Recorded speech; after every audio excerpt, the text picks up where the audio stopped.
ejercicio de la voluntad. Eso es poder. O sea, el placer que siente una persona por servir como obstáculo a la realización de otro. Eso es lo que quiere decir esta frase. Y esa es la perversión absoluta de la política. Es la perversión absoluta de la política. En la política hay poder porque hay capacidad de transformación de la realidad aún en contra de la voluntad del pueblo, lo cual en sí mismo ya es bastante juicioso. Pero cuando además lo que les gusta es ejercer el poder como el pendejo del Duarte, ¿no? El gobernador de Veracruz. Discúlpeme, pero ¿y qué que le tome fotos en donde sale con una cachucha de policía, no? ¿O qué que le digan, es que eres un opresor? ¿O qué que le digan, tú eres corrupto y no respetas al pueblo? ¿Qué todo eso? ¿Qué? Si no lo es, pues no le afectaría nada, ¿no? Nada le afectaría. Y miren, lo es, y que se lo digan, tampoco le afecta de nada. Porque lo sigue siendo, ¿no? O sea, ni modo de que, ay, no, es que me dijeron, no, ya me arrepentí. Son cabrones. Entonces, tiene la posibilidad de mandar a una bola de borregos a exterminar la vida de alguien que no desea que el poder sea un fin en sí mismo, sino un medio de transformación de la realidad en conformidad con la voluntad de todos. Pero Duarte muy probablemente le produce placer el saber que puede disponer de la vida de quien se le pegue su gana o se le ponen enfrente. Y muy probablemente haya habido un diálogo en donde dicen, para que se mete conmigo, para que aprenda, ¿no? Para que vean que conmigo no pueden. Y eso es puro ejercicio de poder. Y le genera placer el haber acabado con la vida de alguien. Lo hace sentirse intocable, cuando previo a eso se siente vulnerable, porque le estaba diciendo, tú eres un corrupto. El inmoral no soporta la presencia del moral. Busca aniquilarlo. ¿Qué otra frase tenemos por ahí? Vamos, hay unas muy buenas. ¿Quién oyó? ¿Quién? Venga, Wendy. La guerra es una manera de pulverizar o de hundir en el fondo del mar los materiales que en la paz constante podrían emplearse para que las masas gozaran de excesiva comodidad y con ello se hicieran a la larga demasiado inteligentes. Esa es una frase brutal que además la dicen también en la película. Vamos a anotarla. La guerra es una manera de pulverizar o de hundir. Una manera de pulverizar o de hundir en el fondo del mar. O de hundir en el fondo del mar. Los materiales que en la paz constante. Los materiales que en la paz constante podrían emplearse para que las masas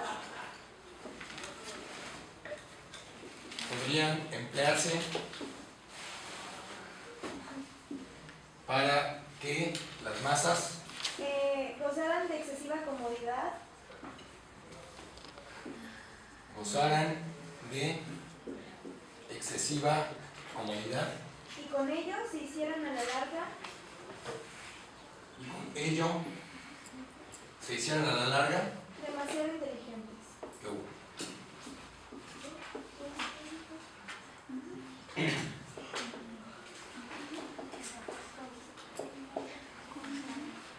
¿Cómo interpretas tú eso, Wendy?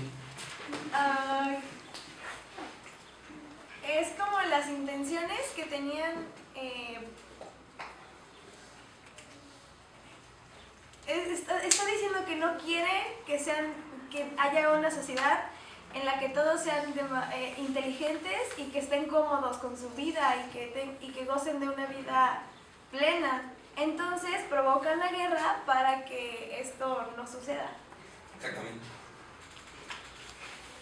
Permítanme ofrecerles el análisis de varios elementos que están aquí en esa frase. Comenzando por lo primero. Miren, comodidad, para mí, lo voy a interpretar como ocio. ¿Sale? ¿Qué es el ocio? Eso que se supone que era un tiempo libre para pensar o hacer nada. El ocio es el tiempo libre que tienes para, ojo, pensar en cosas creativas. Eso es el ocio, esa es la definición de ocio. Cuando sus papás les dicen, el ocio es la madre de todos los vicios, es que ya les creyeron al sistema de valores. El filósofo más combativo que ha existido en la historia, que se llama Carlos Marx, defendía el ocio como se defiende el derecho a realizarse. ¿A qué? A realizarse. Porque en el ocio es cuando tú estás, así como las mamás dicen, es que estás de ocioso, porque estás rascándote la barriga en la cama sin hacer nada, eso no es ocio. El ocio es cuando dices, ay, no tengo nada que hacer en este momento que implique mi explotación y mi alienación. O sea, entonces tienes dos opciones. Estar de huevón, en cuyo caso no es ser ocioso, sino ser huevón. O decir, voy a utilizar este tiempo para aprender a tocar el piano. Entonces agarras, te pones así, estás practica y practica y practica. Oye niño, pero es que eso no te va a dejar nada de provecho en la vida. ¿Cómo no? Voy a aprender a tocar el piano. Es algo de provecho, porque toco el piano. No, ay, no me están explotando. Bueno, voy a aprovechar para leer esa novela que no tenía rato con ganas de leer, pero que no leí. Y entonces no es ese rato de ocio. Cuando no haces nada, vas a estar así. Haces huevón. ¿Sale? Por eso no tengo nada que hacer. Le voy a hablar a mis amigos para que vayamos a jugar básquetbol. Nada más te la pasas afuera ahí de ocioso. Jugando básquetbol eso no sirve para nada. Ah, chingada, y todas las carreras que quemo no me sirven para algo. O sea, no, el sacar de energía, el fortalecer mis músculos, eso no me sirve para nada. Porque nos han enseñado que lo único que sirve es lo que produce un objeto que enriquezca el capital de alguien más. Porque ni siquiera es para enriquecer nuestro propio capital. ¿No? Entonces Marx defendía el ocio enormemente. En esta frase, esta excesiva comodidad de la que estaba hablando Winston, es para mi gusto el ocio marxista.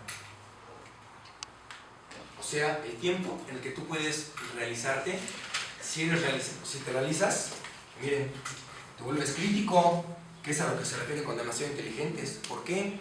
Porque súbitamente empiezas a notar que cuando estás de godines en la oficina, con todo el mundo poniéndote jetas, con echándote culpas que no tienes, con responsabilizándote de cosas que no has hecho, eres sumamente infeliz. Y llegas a tu casa bastante encabronado, bastante frustrado, y cuando se te acercan las personas que te aman, les dices, no me estés chingando. Y tu vida es ya una vida completamente cooptada y dominada. Pero cuando tienes ratos de ocio, y entonces empiezas a sentirte feliz, dices, ay, ¿y cómo sería si renunciara a la oficina? ¿Cómo sería si la próxima vez que ese güey venga y me diga que es mi culpa algo que claramente no tengo culpa, le digo, pues no te metas, porque yo no tengo responsabilidad sobre esto, responsabilízate tú de tu propio error? No, porque se va uno desalienando, se va uno reencontrando en los ratos de ocio, va uno reencontrando lo que uno es, y cuando te reencuentras, cuando te encuentras a ti mismo, no vas a permitir que te vuelvan a hacer un extraño. Entonces empiezas a poner hasta aquí. Claro, en el momento en que empiezas a poner hasta aquí, empiezas a decir, es que es un conflictivo, es que nada le parece, es que siempre es no. Porque dentro del discurso te acoplas, te alineas y no te muevas, aunque de por medio vaya tu felicidad. Ahora, esto mismo, nuevamente transpórtenmelo a la cotidianidad política de nuestro país.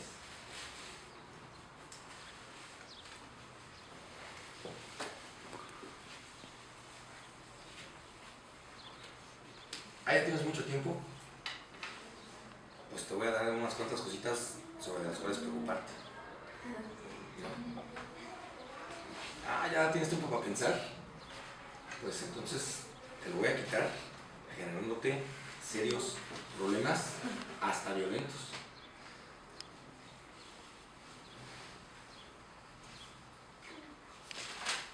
Pues la industria del entretenimiento que tenemos en México ponen todos los programas y todo está en cadena, bueno, ¿cómo se llama? Señal libre o así. Bueno, ajá. Pero pues no te ponen espectáculos como de teatro, de calidad o cosas así que sí te invitan a pensar o que te hagan otra perspectiva muy distinta. Para mencionar culturales, pero no obstante sí tenemos una guerra constante. O sea, México vive en un estado de guerra, aunque no quieran aceptar oficialmente, pero pues es evidente que vivimos violentamente. Y los periódicos de lo único que hacen es hablar de los muertos, de los decapitados, de eso sí, ¿no? Siempre con una especie de ¿cómo le podemos llamar? De táctica de marketing bastante sugerente y digna de ser analizada, porque primero te ponen aquí unas nalgotas y después te ponen aquí un cadáver. ¿No? Así. Eso es lo que es. Vean los periódicos. Y te ponen así primero una mujer en bikini, mostrando todas sus partes, ¿no? Y a veces hasta sin bikini, y al lado un cadáver. ¿Ustedes creen que no empieza a haber inmediatamente una asociación de morbosidad entre la sexualidad y la muerte? Así, o sea, lo que estás viendo visualmente, estás viendo las dos cosas en la misma página, ¿no? Entonces viene la nota, y la nota, o sea, hace una exacerbación de la crueldad con las que las personas son abusadas, muertas, violentadas, y a la siguiente página, el placer sexual, ¿no? Y hacen que te empieces a acostumbrar. Es como los perros de Pablo, ¿no? Toma la campanita, viene el premio, la campanita viene el premio, entonces ya te muestran los cadáveres. Chido, ya ven las grandotas. ¿No? Así es. Así es. Entonces uno va restando la importancia. Esa es la comodidad que sí buscaba el sistema. La comodidad de no pasa nada. No la comodidad del ocio en la que te pongas a reflexionar. Bueno, ¿por qué me están poniendo las dos cosas en la misma página? Es completamente contradictorio. ¿No? O sea, y además te los ponen con frases maravillosas, ¿no? Yo una vez ahí me di cuenta de que no son improvisados, son personas estudiadas las que hacen los encabezados de los periódicos. Uno podría pensar que pues, es ahí, no sé, un comunicólogo simplemente que pues, trabaja en el metro, o sea, no en el metro, un sistema de colectivo de transporte, sino en el periódico que se llama Metro, con el gráfico del Universal, cosas así, porque no les quedó de otra, pero en realidad son personas bien estudiadas, que saben de semiótica y que saben sí, sobre todo de semiótica. Recuerdo una portada en donde estaba el cadáver de un policía, y entonces decía el encabezado de sangre azul. Y abajo, en letras más pequeñas, decía: policía impide asalto bancario, pero a costa de su vida, porque lo matan los asaltantes, pero al final no se llevaron el dinero. Entonces, al poner de sangre azul, tiene un montón de connotaciones semióticas. Es de sangre azul porque era policía, pues, ¿no? Entonces, quienes son buenos para el burro, leen y les da risa, de sangre azul. Al mismo tiempo tiene connotaciones de nobleza porque entregó su vida heroicamente, pues, ¿no? Entonces saben lo que están haciendo, saben manejar el lenguaje muy bien, de una manera muy clara, pues ambigua. No son improvisados. Son personas contratadas porque saben lo que hacen. Hasta casi pensé yo que esta persona era filósofa. Dije, no, este cuate es filósofo y tiene especialidad en semiología, porque lean los encabezados de ese tipo de periódicos amarillistas. Van a ver que son muy buenos, o sea, muy inteligentes. Una última frase, ¿qué horas son? Venga, otra más. Hay una que no me están diciendo que me sorprende un montón que no me digan. Para mí es de las más contundentes de la película. Carla. No se establece una dictadura para salvaguardar una revolución. Se hace la revolución para establecer una dictadura. Esta es una superfrase, por favor. Más duro, Carla. Venga. No se establece una dictadura para salvaguardar una revolución. ¿Punto y coma? Para salvaguardar una revolución. Se hace la revolución. Se hace la revolución Para establecer una dictadura. Esta frase es muy digna de ser analizada. Porque aparentemente contradiría todo lo que hemos estado diciendo hasta este momento, ¿no? Si lo que nos gustaría sería ser sujetos, más bien, sí, pues canales, medios de cambio y de transformación social, y eso es lo que explica una revolución. Súbitamente decir esto parecería contradecir todo lo que hemos dicho, pero déjenme decirles algo, yo estoy completamente de acuerdo con esta frase, muy de acuerdo. ¿Qué quiere decir, Carla? ¿Cómo la interpretas tú? No sé, se me vino a la mente el ejemplo de Cuba, que hicieron la revolución, pero aún así se volvió una dictadura. O sea, sí, se fue contra otra dictadura, pero para restablecer otra, no sé. Bueno, a lo largo de la historia, quiero una revolución, una revolución, una, a lo largo de la historia, que no haya terminado una dictadura.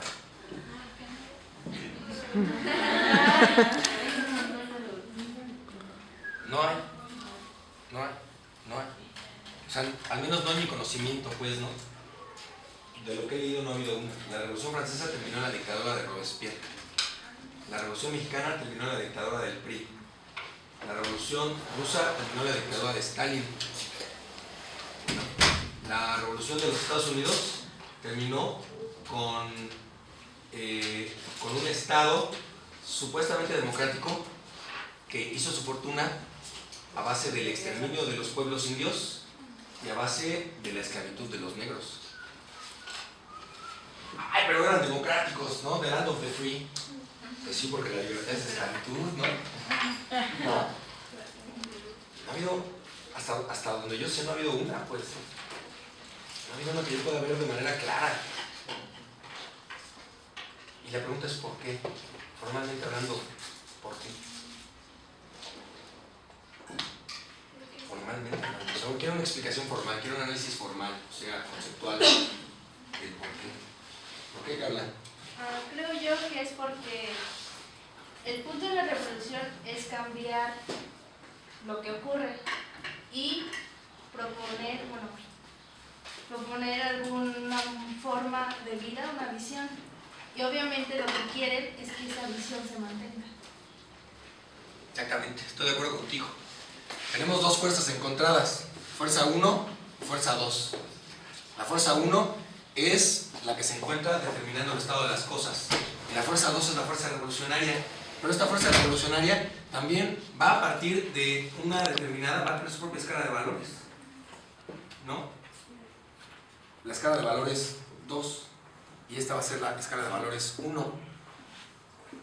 Ahora, el solo hecho de que haya al menos dos fuerzas encontradas nos quiere decir que ni estos piensan como estos, ni estos piensan como estos, ¿o sí? Y después de darse la madre, alguna va a terminar siendo la hegemónica. Y cualquiera que sea esta o sea la otra, va a implicar la opresión de quienes no piensan como ellos.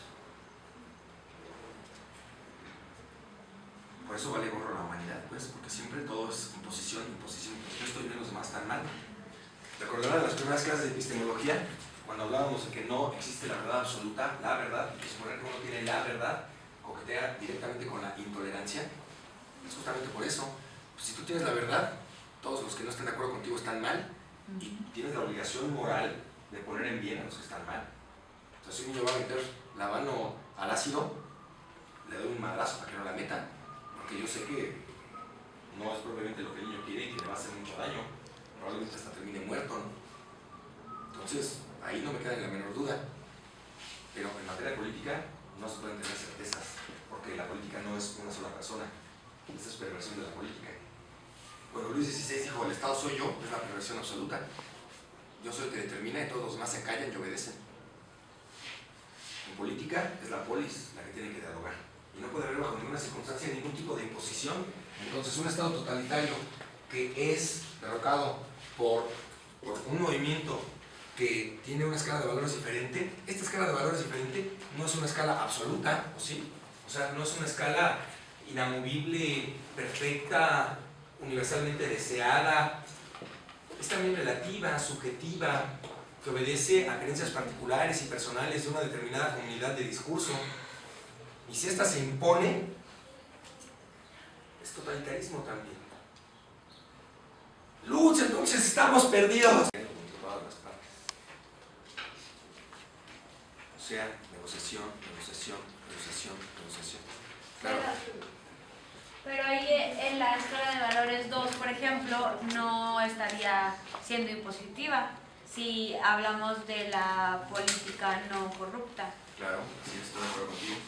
Es más, Entonces, sí puede haber una escala de valores que, o sea, sí podemos llegar a esa fuerza 2.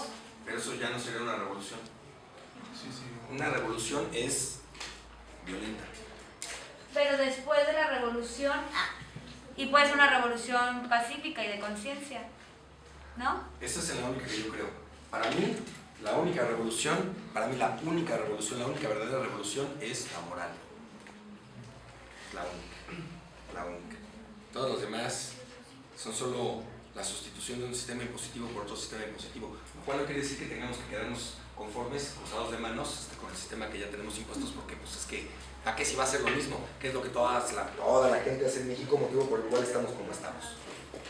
Porque le entramos a la negociación, le entramos a la reculturización personal, ni le entramos a la reconstitución de nuestra propia escala de valores, ni le entramos a nada, y continuamos con el juego del sistema, por temor a que llegue otro sistema que sea peor, sin darnos cuenta de que ese sistema va a ser tan peor o tan bueno como nosotros participemos en él.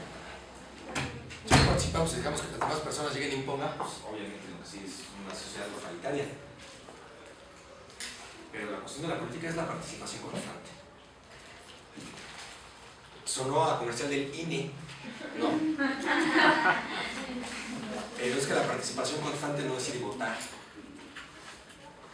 La participación constante es el diálogo cotidiano, la transformación personal cotidiana y el decir que no también cotidianamente, siendo madres, no.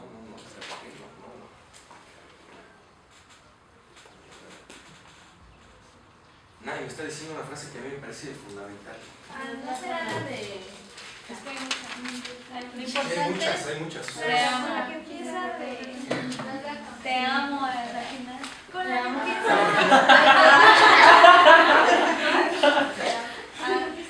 Con la que empieza la película de Regina. Lo importante no es mantenerse vivo, sino mantenerse humano. ¿Es esa? ¿Cuál? ¿Cuál? No, pero quiero escucharla. Lo importante no es mantenerse vivo, sino mantenerse humano. Eso, miren, vale la pena también abordarla. Todas.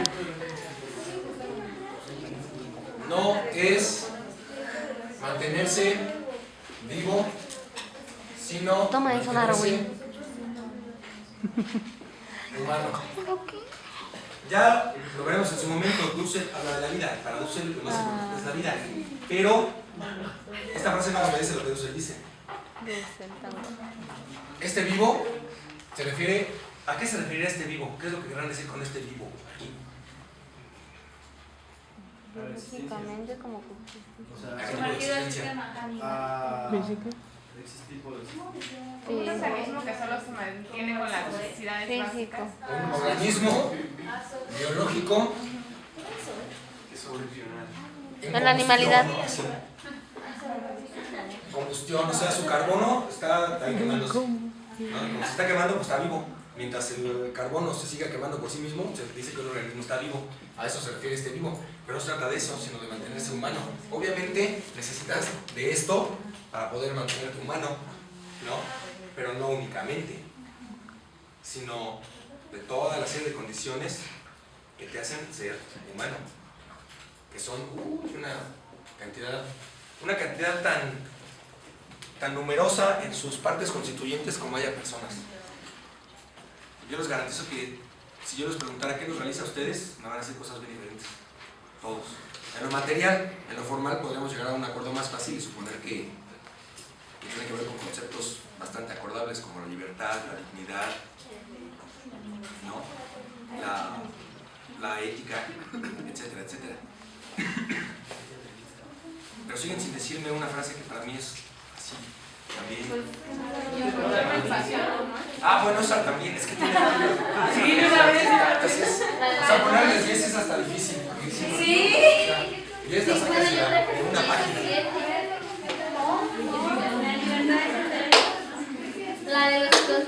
¿no? La de los animales. Vamos a ver. Esa está buena. Ahora, ¿cuál dijiste? Quien controla el pasado, En duro. quien controla el pasado, controla el futuro. Quien controla el presente, controla el pasado. Quien controla, con esa comienza, ¿no? Quien controla el pasado, controla el futuro.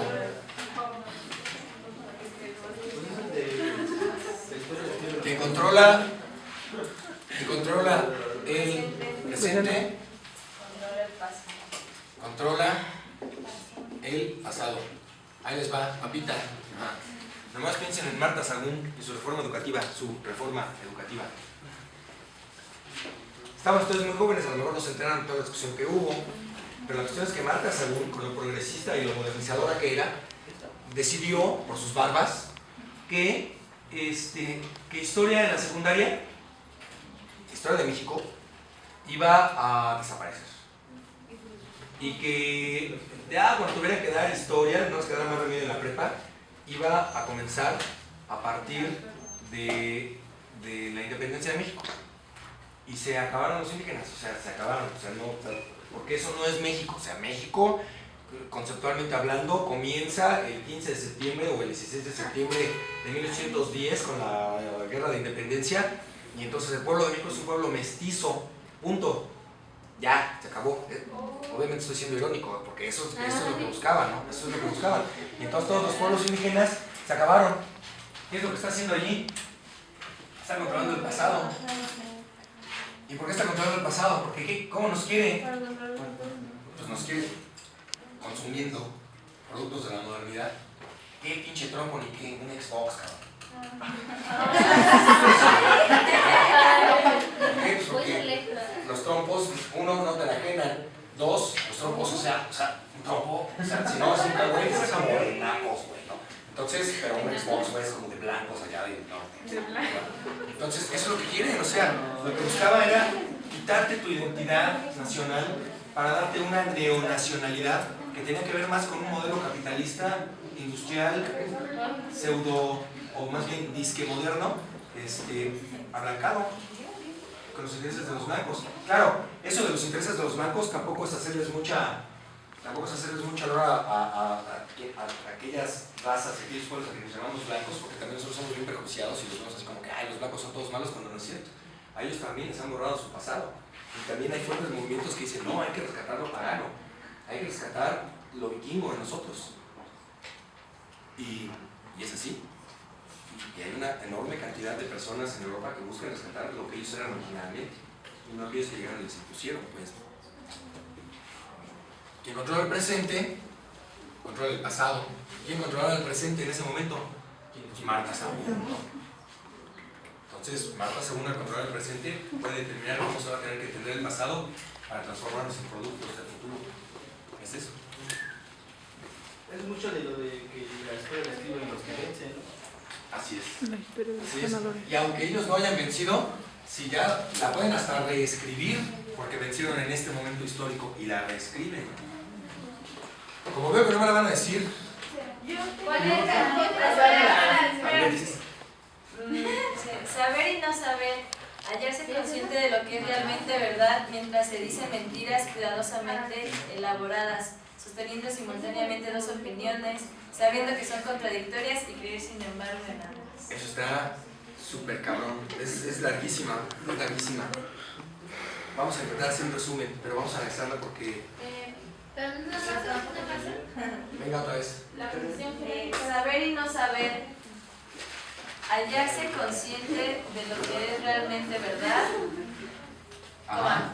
Hallarse consciente de lo que es realmente verdad, mientras se dicen mentiras cuidadosamente elaboradas. Sosteniendo simultáneamente dos opiniones. Se dicen mentiras Cuidadosamente elaboradas. Cuidadosamente elaboradas. Sosteniendo simultáneamente. Dos opiniones. Sabiendo que son contradictorias. Dos opiniones. Sabiendo Que son contradictorias. Y creer sin embargo en ambas. contradictorias. Ay, eso está súper polémico. Y creer, sin embargo, no. sin embargo, en ambas. Miren, esto yo creo que podría ser muy bien uno de los resúmenes y de las conclusiones del semestre que tuvimos de epistemología. Tal cual. Tal cual. Y es también una explicación breve y resumida de cómo las personas estamos dispuestos a no cuestionarnos si tenemos dos ideas contradictorias en sí mismas, con tal de estar cómodos y sin pedos. Sí. ¿Por qué, Jonathan?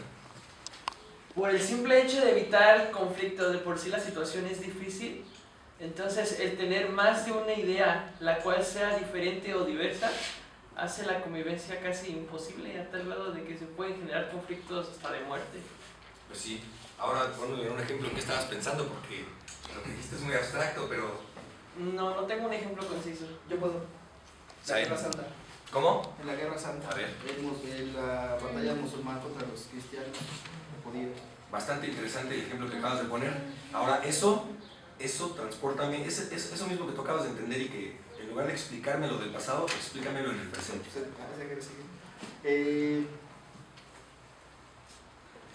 Tomando lo mismo, la invasión de Israel con Palestina. Por ejemplo, ¿no?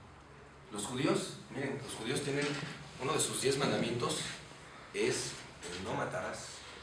Y de verdad, créanme, los judíos no matan. O sea, no hay asesinatos. A menos, claro, que estemos hablando de palestinos, ¿no? O sea, porque entonces esos que no son asesinatos o qué.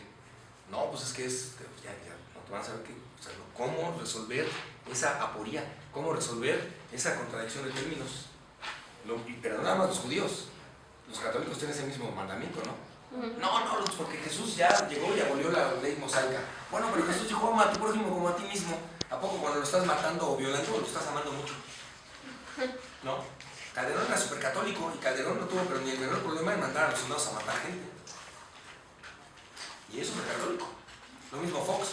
Es más, ¿cómo explicarles? Fox hizo constitucional el absoluto respeto a la vida, de tal manera que abolió bajo cualquier circunstancia la pena de muerte en México.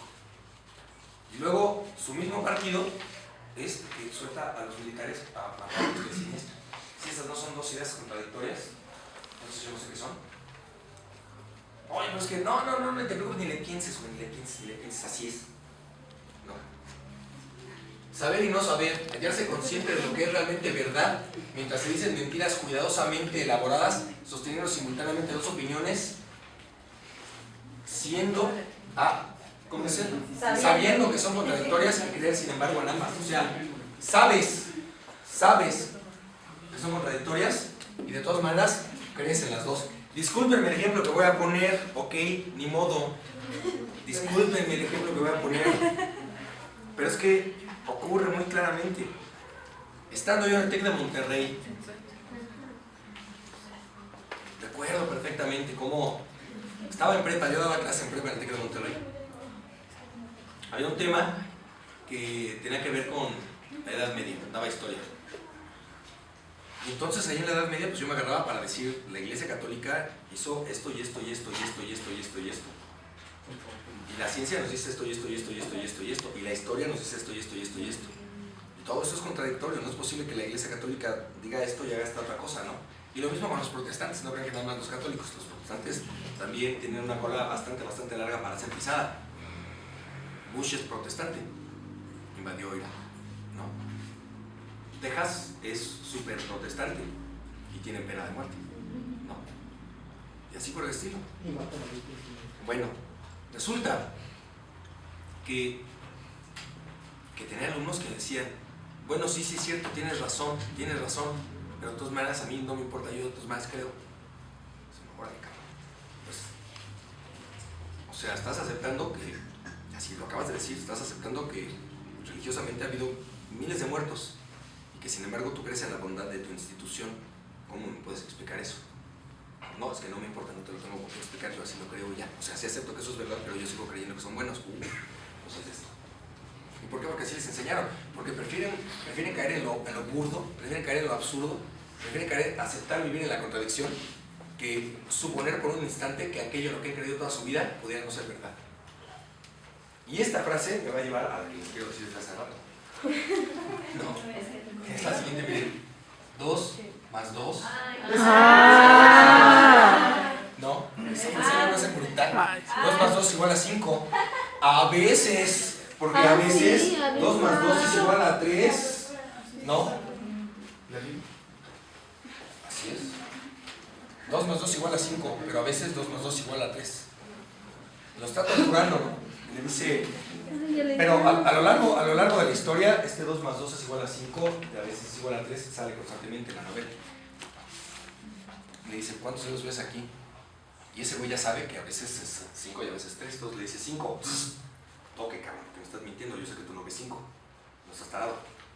Ves 4, entonces me estás mintiendo. Bueno, entonces veo 3, toque, porque está tan fuerte la respuesta correcta, no me estás diciendo lo que estás viendo. ¿Cuántos dedos ves aquí? Bueno, ya 4. 2 más 2 no es 4. 2 más 2 a veces es 5 y a veces es 3. ¿Cuántos dedos ves aquí? No sé. Bueno, entonces ahora ya podemos empezar a negociar. No, o sea, ¿cuántos dedos ves aquí? Los que tú quieras. Esa es la respuesta correcta. Hasta hay un chiste, pues, ¿no?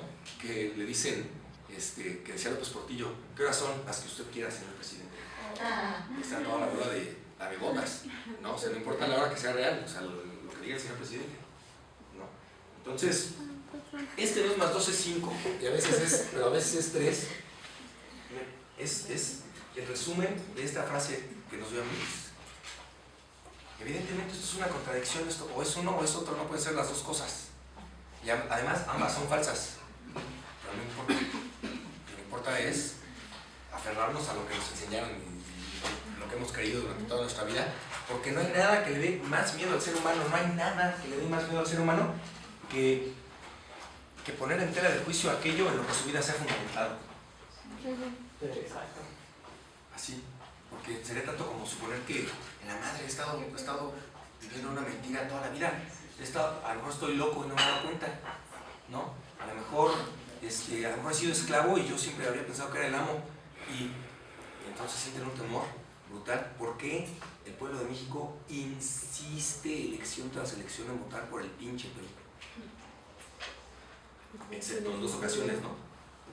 Bueno, no, excepto en una, porque otra ocasión votó por el PG, pero en la siguiente votó por, bueno, en la anterior sí votó por el PAN, por Fox. Fox era un presidente súper legítimo, eso quién se lo quita, pero era de derecha. Entonces al final todo lo reducen al partidismo, PRI o PAN, y no se dan cuenta que las posturas son derecha contra pseudoizquierda, ¿no? Es derecha contra pseudoizquierda. Pero pues la onda es que da temor, pues, ¿no? Da temor. Tenía un amigo rocker de un grupo que se llamaba Agony Lords. El mejor grupo de metal de México, Agony Lords. Ya no existen, pero en su momento eran grandiosos.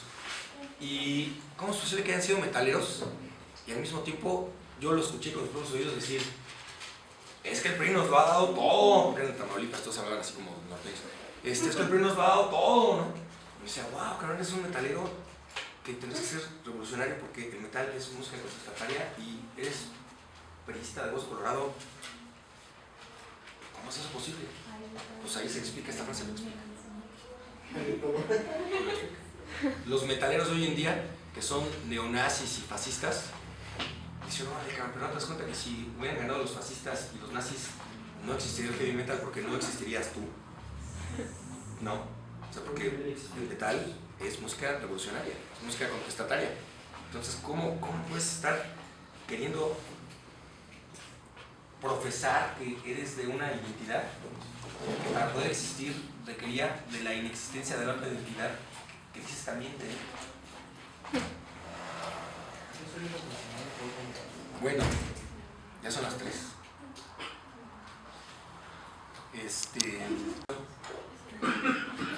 Para la próxima clase ya vamos a ver directamente, vamos a empezar con la teoría. ¿Sale? Al rato les subo sus lecturas. Gracias. Gracias.